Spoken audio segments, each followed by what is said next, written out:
As rulers of their nations, these power players were born into royalty. They've got the status, the authority, and the power.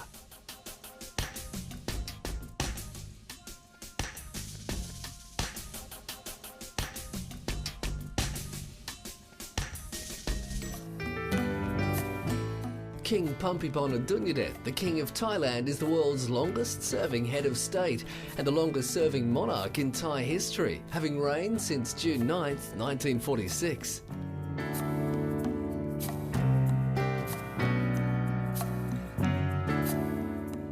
He ascended to the throne at not even 20 years of age, after the tragic death of his brother. Being at such a young age, he continued on with his studies in Switzerland in order to complete his education and to prepare himself more effectively for his new position as ruler.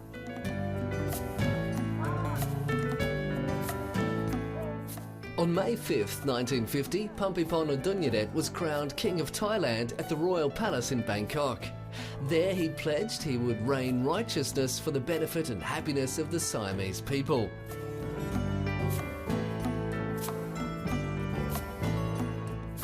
Since his inception to the throne, King Phumthipon Adunyadet has been publicly acclaimed as the Great.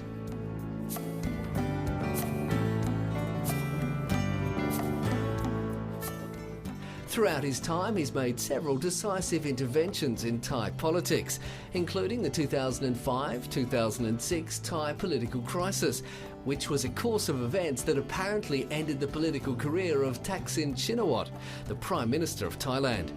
He was given credit for assisting with Thailand's transition to democracy in the 1990s, and also used his great wealth to provide funds for over 3,000 development projects, mainly in rural areas. Being extremely popular in Thailand and honoured as a semi-divine figure by Thai people, his Diamond Jubilee, or 60th anniversary to mark his time as king, was celebrated with a series of events. Tens of thousands of people gathered to watch the fireworks marking the celebrations, as well as the concerts and dance performances, with many people hoping to catch a glimpse of their king.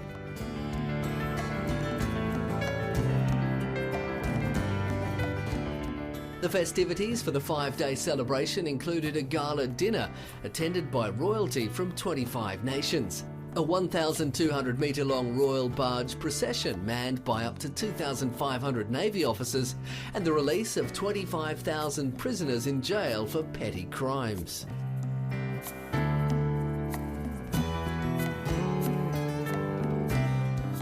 Celebrations then continued, this time to commence the year-long occasion of Adunyadet's 80th birthday.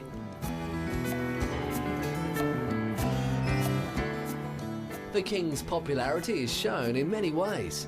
People flock to bookstores in order to get their hands on a copy of one of his books telling his life stories. One in particular, which tells the story of a stray dog adopted and raised by the king, sold out in its very first day.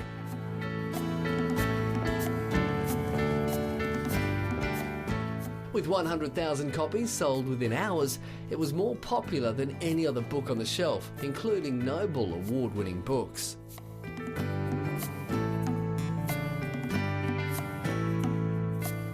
It shows the close relationship between Adunyadet and his pets, and his fondness for wanting to help stray animals. Following his hard-working efforts to improve the lives of many, King Phumthipon was hospitalised for 3 weeks after suffering a clot in his brain. Surprisingly though, this sparked a new trend when he emerged from hospital wearing a pink shirt and jacket. This caused many people to follow his trend of wearing pink, all for the love of their leader.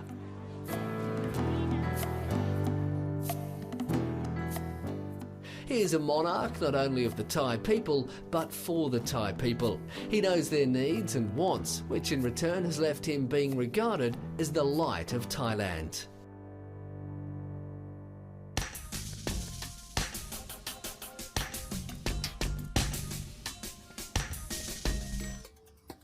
Nicolas Sarkozy was elected the President of France in 2007.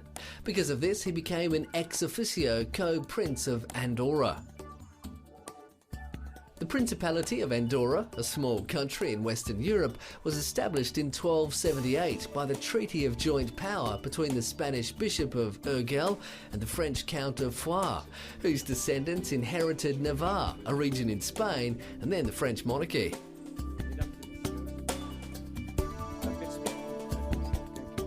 The President of France is often the co-prince of Andorra and is jointly invisibly the head of state. Their role consists in guaranteeing respect for the Constitution, to which they swear of promise to be faithful. Each co-prince appoints a personal representative in Andorra, who must keep them informed about issues involving the Principality. Formerly a lawyer, Sarkozy graduated in law and political science. For more than 20 years, he practiced law while becoming more and more involved in political activities. He was elected town councillor of Neuilly and then voted in as town mayor 6 years later. He held on to that position for 19 years. Entering the government for the first time in 1993, Sarkozy was appointed Minister for the Budget and spokesman for the Prime Minister, Edouard Balladur. After Jacques Chirac's win in the presidential election of 2002, Sarkozy became Minister of Interior, then Finance Minister in 2004. With these two roles, he attempted to show that anything that seemed out of reach was in fact possible with a little determination. He was able to increase police presence on the streets of France, which in turn reduced misbehaviour, while also forcing big retailers to lower consumer prices. When running for President of France, Sarkozy received over half the votes, and it's easy to understand why. The President of France holds the nation's most senior office and outranks all other politicians. The greatest power for the President is being able to choose the Prime Minister.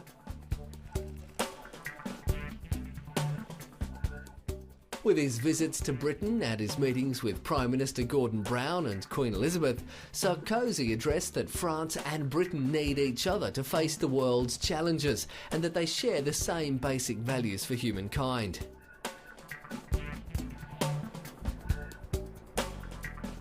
He's known for his strong point of view with law and order issues and his wish to renew the French economy.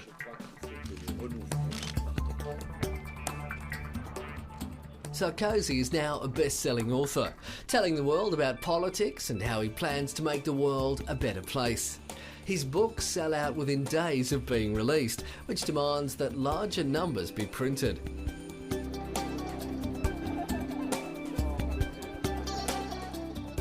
One of his most recent books, Ensemble, explains his value system, which he considers to be at the root of the presidential debate. With his loyal followers lining up to get a copy, it shows just how much effect he has on the public.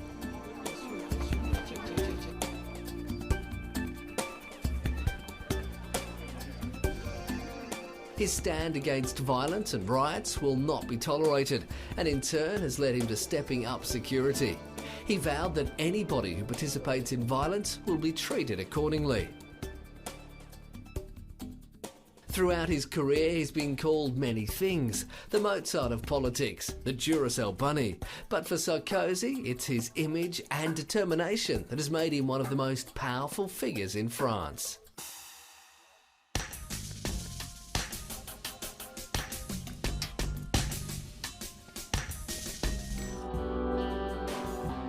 Frederick, the Crown Prince of Denmark, is the heir apparent to the throne of Denmark.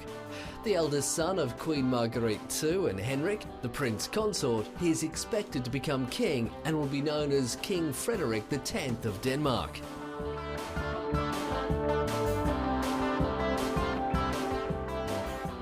The title of king has not been a future position that Frederick has come to terms with easily, especially during his youth when he went through periods of doubt and thoughts that he was unwilling. But through mental and physical development, he's overcome the difficulties and accepted his destiny.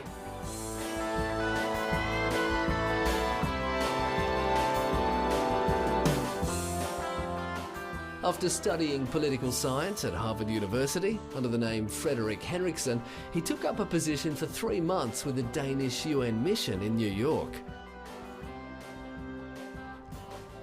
From October 1998 to October 1999, the Crown Prince was posted as First Secretary to the Danish Embassy in Paris.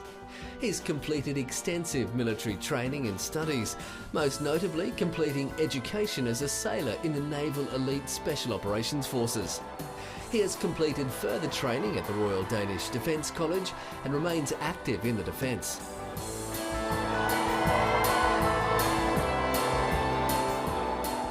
In May 2004, Crown Prince Frederik married Australian Mary Elizabeth Donaldson at Copenhagen Cathedral, Copenhagen. The couple met during the Olympic Games that were being held in Sydney in 2000. By late 2002, Mary had moved to Copenhagen. With the move came the engagement rumours, but not long after, the rumours were made fact when Queen Margrethe gave her consent to the marriage.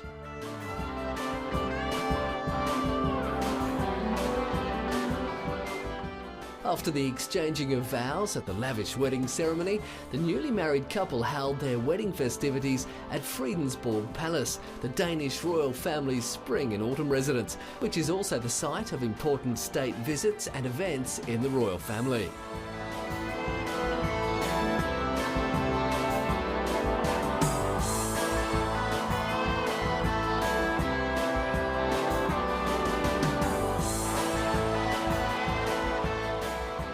Since becoming a member of the royal family, Mary is actively involved with many different organisations, supporting such things as the fashion industry to helping others less fortunate.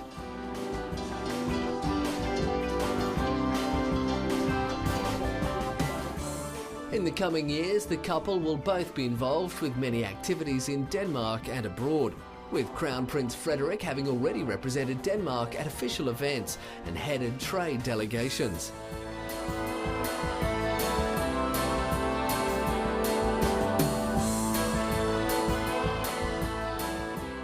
In April 2005, the Danish royal couple announced that Princess Mary was pregnant with their first child. In October, she gave birth to a prince who was then baptised Prince Christian in January 2006. It is tradition in the royal house that kings are named either Frederick or Christian. By April 2007, the royal couple had given birth to their second child, Princess Isabella, the first Danish princess born since 1946.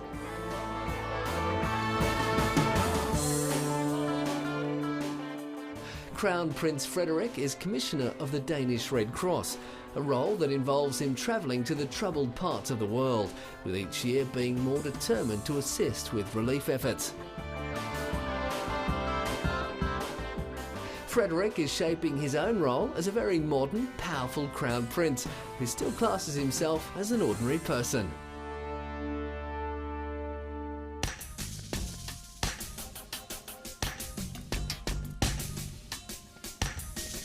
Holland. Birthday greetings for Queen Juliana. At her palace at Soestdijk, she celebrated her 60th birthday in the traditional way, with her family around her and her subjects calling to wish her well. But though this was the Queen's big day, Prince Willem-Alexander felt he ought to spread a little more goodwill around. Then, when a lamb was presented to the Queen, the 2-year-old prince immediately stepped forward to take charge.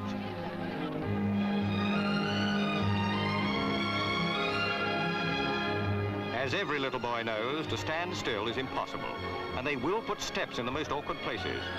No tears, however. It wouldn't do for a prince to cry in public. While the festivities went on, the young son of Princess Beatrix and Prince Claus discovered a new game with a willing partner. So Prince Willem-Alexander found a personal way in which to enjoy an official engagement. But for his grandmother, the show of affection from her people was one which, she said, made an unforgettable impression. Willem-Alexander, now all grown up, is the Prince of Orange. En As the eldest child of Queen Beatrix, Willem-Alexander is the first in line of succession to the throne. His official title is His Royal Highness Willem-Alexander, Prince of Orange. He received this title and became the new heir to the Dutch throne when his mother became the Queen Ruler of the Netherlands. He's the first male heir apparent to the Dutch throne since 1884, when Prince Alexander, son of King Willem III, died. If he ascends to the throne, he will be the Netherlands' first male monarch in over 100 years. As a member of the Council of State, the highest council to the Dutch government, which is chaired by his mother, the Queen, Prince Willem-Alexander performs a number of royal duties. He is aide-de-camp extraordinary to his mother. This title in some countries is considered to be a title of honour.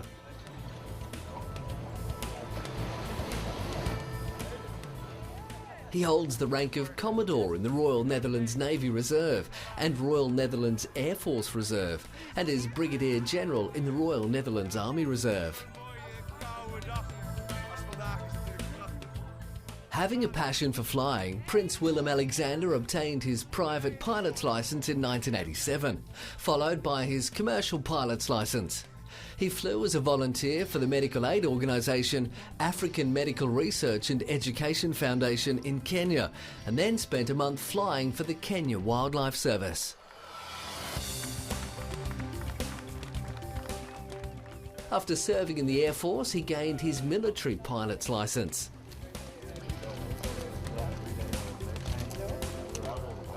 In his younger, more rebellious days, Prince Willem-Alexander seemed reluctant to be heir to the throne and was very much against the idea of being king.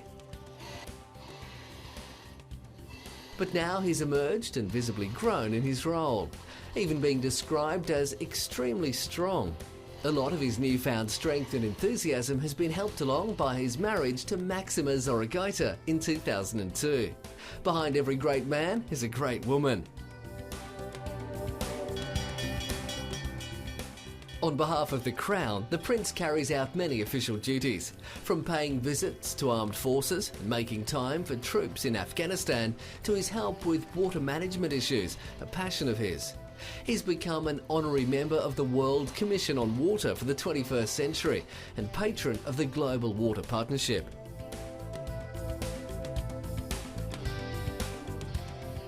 Prince Willem-Alexander went from wanting no power at all to wanting to take on the role as one of the most powerful men in Northern Europe.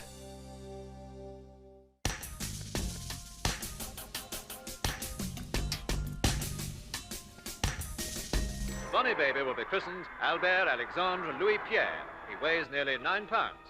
A year ago, Princess Grace, former film star Grace Kelly, gave birth to Princess Caroline. Now a greeting rings out for the baby boy who takes precedence as heir to the 990-year-old throne.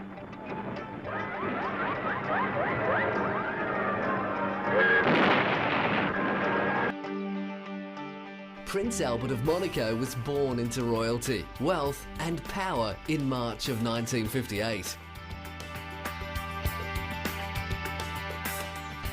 As the son of Prince Rainier III, ruler of Monaco for over 50 years, making him one of the longest ruling monarchs of the 20th century, and Princess Grace, a former Oscar-winning actress, Prince Albert grew up with a wealth of training, dedication, experience, and parents who lived the fairy tale lifestyle.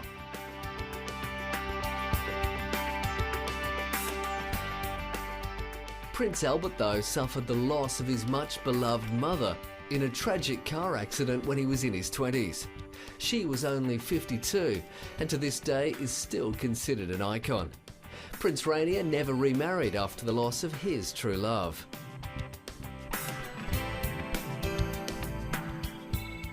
Years before Prince Albert was to become His Serene Highness, he served as a second lieutenant with the French Navy before becoming president of the Monaco Red Cross.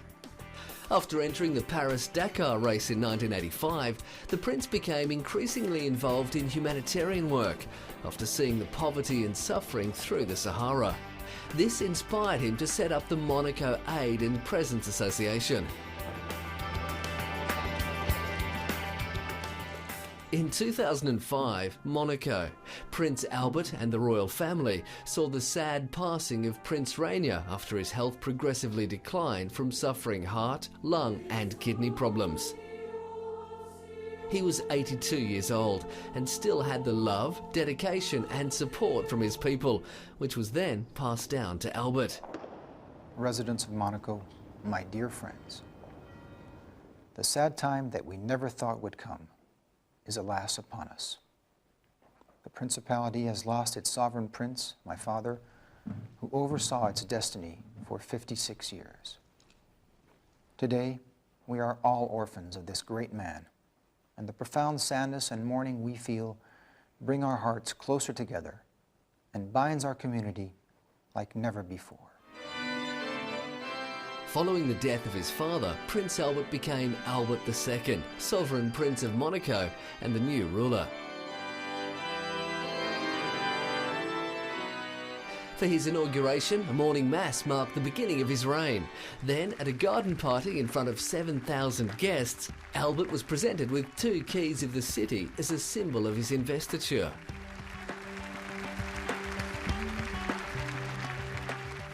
Having always shared his father's vision for the future of Monaco, Albert has clearly shown that he is a capable and qualified leader.